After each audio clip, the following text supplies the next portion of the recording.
When cash turns into kindling and your debit card is just a useless piece of plastic, the real economy won't be measured in dollars. It'll be measured in what's in your hands right now. And if you don't have these 12 barter items when the crash hits, you might find yourself trading a gold ring for a single roll of toilet paper. Before we dive in, hit subscribe now, because in the next few minutes, you're going to learn the exact survival currency that even seasoned preppers hide in plain sight. And if you're late to this party, no one's going to save you a seat. When economies fall, the rules change overnight. It happened in Argentina in 2001. One day, the peso bought groceries. The next, it bought almost nothing. In Venezuela's 2016 collapse, people were trading soap for bread and bullets for medicine. In that kind of world, it's not about who has money. It's about who has what people need right now. And that's where barter becomes your lifeline. In this video, I'm revealing 12 barter items seasoned preppers swear by the goods that turn into instant currency the moment shelves go bare. We'll start with the ones that vanish first and finish with the rarest, most powerful trade chips you can own. So stick with me, because if you're missing even one of these, you could be the one begging when the crash hits. Item number 1. Alcohol. Small bottles. You want to know what disappears in hours during a crisis? Alcohol. And no, not because everyone suddenly wants to party. It's because alcohol is one of the most versatile barter tools you can own. Think about it. It's a disinfectant when medical supplies run dry. It's a painkiller when there's no pharmacy in sight. And in the middle of chaos, it's liquid comfort, a way for someone to take the edge off when their entire world is collapsing. After Hurricane Katrina, there were stories of people trading a pint of whiskey for hot meals, flashlights, even a gallon of gasoline. In rural Alaska, bush pilots have been known to accept bottles of vodka as payment for flights when cash meant nothing. And here's the smart prepper move: you don't store giant glass jugs. You stock small bottles, pocket-sized, individually sealed. Why? Easy to hide, easy to trade without handing over your whole supply, and they don't scream, "I'm sitting on a stockpile" to the wrong people. Barter power tip: never show all you have. Keep most hidden, and only offer what looks like your last one. That keeps you in control and makes the trade feel urgent to the other person. Item number 2. Cigarettes and tobacco. You might not smoke. You might even hate cigarettes. But in a collapse, what you like doesn't matter. What matters is what everyone else will trade their last can of food for. During the siege of Sarajevo in the 92nd, cigarettes weren't a luxury. They were the currency. People literally bought bread, antibiotics, and heating fuel with them. It wasn't about pleasure. It was about addiction, routine, and the comfort of normalcy in a shattered world. Even in modern black markets, prisons, remote work sites, disaster zones, tobacco moves faster than money. It's light, compact, and if stored in a cool, dry place, lasts for years. Roll your own tobacco in vacuum-sealed bags is even better. It lets you trade smaller amounts, stretching your barter potential and making every gram count. Barter power tip: break it down into small, affordable trades. A single cigarette or a pinch of tobacco can be the perfect small change in a world without coins. And if you think it's unethical, remember this: in a survival economy, you're not in the morality business, you're in the survival business. Item number 3. Coffee and tea. Coffee isn't just a drink in a collapse. It's morning motivation in a cup. Picture this. It's freezing. You've been sleeping in layers of clothes, and the only thing pulling you out of that blanket is the smell of hot coffee. Now imagine trading someone a single packet when they haven't had caffeine in a week. In the Great Depression, coffee was one of the few luxuries people clung to, even when they couldn't afford meat. And in Venezuela's 2016 collapse, instant coffee became a top black market item. Tea has the same power. Not only does it store longer than roasted coffee beans, but herbal teas can double as mild medicine: peppermint for nausea, chamomile for calming frayed nerves. The trick here is variety. Stock small vacuum-sealed coffee packs, instant coffee sticks, and tea bags. Single serve is king for barter. Nobody wants to trade for a giant tin they can't store or portion. Barter power tip: add sugar or powdered creamer to your barter kit. A coffee kit feels like a luxury package and trades for more than each part separately. It's perceived value, and that's everything in a collapse economy. Item number 4. Salt and spices. Salt isn't sexy until it's gone. In the ancient world, Salt was so valuable Roman soldiers were sometimes paid in it. That's where the word salary comes from. Without it, you can't preserve meat, you can't keep your electrolyte balance, and your survival stew tastes like wet cardboard. In a grid-down scenario, salt becomes a literal life extender. You can cure meat, pickle vegetables, and make otherwise bland food edible again. And trust me, morale matters just as much as calories. Spices fall into the same category. Black pepper, chili powder, garlic salt, these tiny flavor bombs turn survival rations into something you want to eat. That psychological boost can mean the difference between a neighbor trading you extra firewood or deciding they'd rather keep it. There's also the scarcity factor. In normal times, salt is cheap and everywhere. In a crisis, it's gone in days, and you can't just make more without access to the ocean or a mine. Spices? Forget it. They're imported, and when shipping halts, they vanish. Barter power tip. Buy salt in large, cheap bags now, then repackage it into small, sealable pouches. Same with spices, little jars or packets make them feel premium. In a barter, presentation can be the difference between getting a handful of beans or a full meal. Item number 5. Sugar and honey. In a collapse, sweetness becomes luxury. Sugar isn't just about dessert, it's a survival multi-tool. It's calories you can store for decades. It's a preservative for fruits and jams. And it's the difference between choking down bitter survival tea and actually enjoying it. Look back to World War II. Rationing sugar was one of the most fought-over commodities in black markets, not because it was rare before the war, but because it became a controlled resource overnight. People traded cigarettes, sewing needles, even precious coffee just to get a pound. Honey takes it even further. Properly stored, it lasts forever, literally. Archaeologists have found honey in ancient Egyptian tombs that's still edible. It's a natural sweetener, a wound healer, and an immune booster. In a barter, that little golden jar might be the most beautiful thing someone's seen in months. The real power is portability. A small jar of honey or a Ziploc bag of sugar is light, compact, and high value for its size. And when people have been eating nothing but rice and beans, a spoonful of sweetness can feel like gold. Barter power tip. Break sugar down into 1-pound bags and honey into small jars. People are more likely to trade for a reasonable portion, and you can stretch your supply into dozens of trades instead of one big one. Item number 6. Soap and hygiene items. When the grid goes down, the clock starts ticking on disease. People think survival is all about guns and food. But history says otherwise. In refugee camps, in disaster zones, in war-torn cities, disease kills faster than hunger. And the first line of defense? Soap. During the cholera outbreak in Haiti after the 2010 earthquake, hygiene supplies were more valuable than electronics. A bar of soap could mean the difference between staying healthy or ending up in a makeshift hospital bed.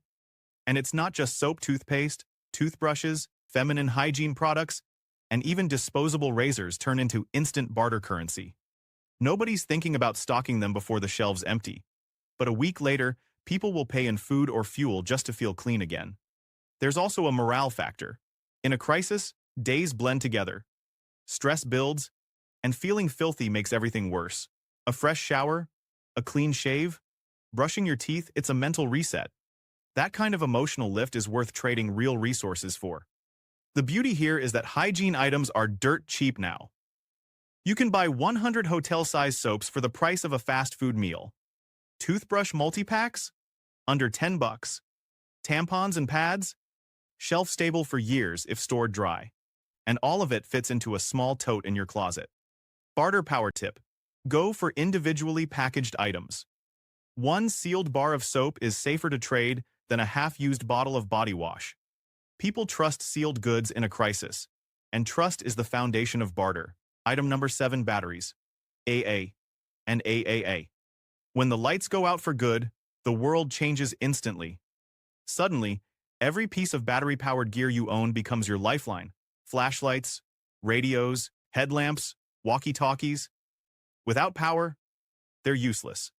And in a collapse, batteries become currency. Think about the 2003 blackout across the U.S. Northeast store shelves were stripped of batteries in hours. People weren't buying bread first. They were buying light. AA and AAA are the sweet spot. They fit most flashlights, radios, and small electronics. making them the most in-demand sizes. Rechargeables are great for your own use, but for barter, disposable alkalines are king. They're ready to go, no charger needed, and anyone can use them. There's also a psychological factor: light equals safety. A working flashlight means you can move at night without fear. A battery-powered radio means you can hear news when the internet's dead. That's why someone will trade you food, tools, or even fuel just to get their hands on a fresh pack. Barter power tip: store batteries in bulk, but trade them in small amounts, 2 or 4 at a time. That way, you stretch your supply and keep trades affordable. And always keep your trade batteries separate from your own stash. You don't want to barter away the power you need. Item number 8. Candles and lighters. Light is more than convenience, it's control over your environment. When the sun sets and there's no grid, darkness is absolute. You can't see your hands, you can't cook safely, and you definitely can't defend yourself without giving away your position with a huge fire. That's where candles and lighters become barter gold. In Venezuela's collapse, people used candles not just for light, but for cooking small meals, heating water, and even keeping insects away. A single candle could last hours, and when you have no electricity, that's hours of safety. Tea light candles, jar candles, emergency paraffin candles all are small, cheap, and easy to store. But here's the barter trick. Candles are only half the package. The real MVP for trade is lighters. Disposable Bic-style lighters are light, waterproof if wrapped right, and last for hundreds of uses. Even if someone has matches, lighters are faster, more reliable, and easier to carry. In crisis markets from Haiti to Eastern Europe, lighters often traded at higher value than food items because they were harder to replace. And here's the genius: you can buy a pack of 50 lighters online right now for less than the cost of dinner. In a collapse, you could trade each one for a full meal, a gallon of fuel, or a bag of rice. That's a ridiculous ROI. Barter power tip: store lighters in airtight containers with silica gel packs to prevent rust. For candles, vacuum seal them in bundles of 2-4 for barter. People are more likely to trade for a usable set than a single candle. Item number 9. Medical supplies. In a real collapse, the emergency room doesn't exist for you anymore. When the hospitals are overrun or simply shut down, every cut, burn, or fever becomes a potential killer. That's why medical supplies instantly turn into one of the most valuable barter categories you can own. We're not just talking fancy surgical gear; even basic first aid items like adhesive bandages, antiseptic wipes, painkillers, and gauze pads will be worth their weight in silver. After the 2010 Haiti earthquake, a single strip of antibiotics could fetch more than a day's wages in food. The psychology here is survival urgency. People might gamble on going without light or stretching their last bag of rice. But when they're looking at an infected wound or a child with a high fever, they'll pay anything for relief. Painkillers like ibuprofen and acetaminophen will disappear early. Antiseptics like povidone iodine, hydrogen peroxide, or alcohol swabs become critical in a world without sterile hospitals. And don't overlook disposable gloves, burn gel, or medical tape, small items that make a big difference. Barter power tip: never trade your last dose. Keep a strict divide between your family use stash and your trade stash. Store in sealed containers, label clearly, and keep in a cool, dry place for maximum shelf life. In barter, pre-packaged sealed items are trusted more than loose pills in a bag. Item number 10. Ammunition. Small calibers. Here's where barter gets dangerous. Ammunition will be one of the most sought-after and risky items to trade. In any serious collapse, firearms become more than tools for hunting. They're security, intimidation, and a way to protect resources. And ammo? That's the fuel. History backs this up. During the Balkan conflicts of the 1992nd, small-caliber ammunition was traded for food, medicine, even safe passage out of dangerous zones. It wasn't just valuable, it was power. For barter, small calibers like .22 LR, 9mm, and 12-gauge shells are ideal. They're widely used, easy to store, and less suspicious to trade in small quantities. Exotic calibers are only valuable if you know your trading partner uses them otherwise. They're just metal paperweights. But here's the risk. Trading ammo means you're literally arming someone. That could come back to haunt you. That's why smart preppers treat ammunition barter as a last resort, high return, but with the highest possible caution. Barter power tip: never trade large quantities. If you must barter ammo, meet in a neutral, safe location, and only trade with people you trust, ideally those outside your immediate area. Store ammo in waterproof, airtight containers to keep it pristine. Bad ammo can ruin a gun or a deal. Item number 11. Seeds. When the shelves are empty and the trucks stop rolling, there's only one real way to restock. Grow your own food. Seeds are the ultimate long-term barter item because they don't just provide a meal, they provide a renewable source of meals. In every prolonged collapse in history, from post-WWI Europe to the Cuban Special Period in the 1992nd, communities that could grow their own food were the ones that endured. The magic of seeds is leverage. A single tomato plant can produce dozens of fruit, each packed with seeds for the next season.